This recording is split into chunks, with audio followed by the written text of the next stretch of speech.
টাঙ্গাইলের সখীপুরে রুটি খাওয়ার সময় গলায় আটকে আনিকা জান্নাত নামের এক সপ্তম শ্রেণীর স্কুল ছাত্রীর মর্মান্তিক মৃত্যু হয়েছে। বৃহস্পতিবার সন্ধ্যায় উপজেলার হলুদিয়াচালা গ্রামে এ ঘটনা ঘটে। নিহত আনিকা জান্নাত ওই গ্রামের প্রবাসী আজগর মিয়ার মেয়ে।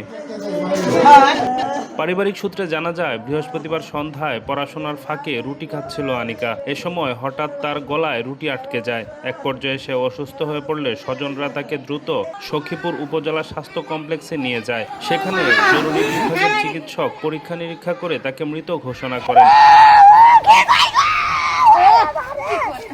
নিহতের নানা সিদ্দিক মিয়া জানান, সখীপুর তালতলা চত্বরে যানজটের কারণে হাসপাতালে আসতে দেরি হয়েছে।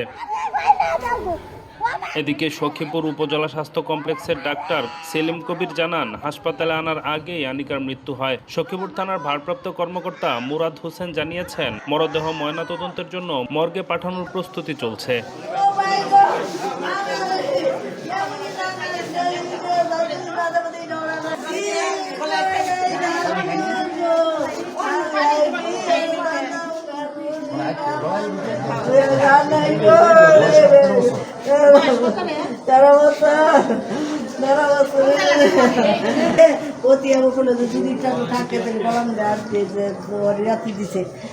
আমরা দিই নাই এটা আমরা যখন মিথ্যা কথা না নামাজ পড়ছি মাগরিবের নামাজ পড়ে দোয়ান করাই আমি 2 মিনিটও দেরি করি মাগরিবের জন্য পরে পরে আমি নামাজ পড়ে আমি দোয়ান করেছি দোয়ান করে যাই ভাই কথা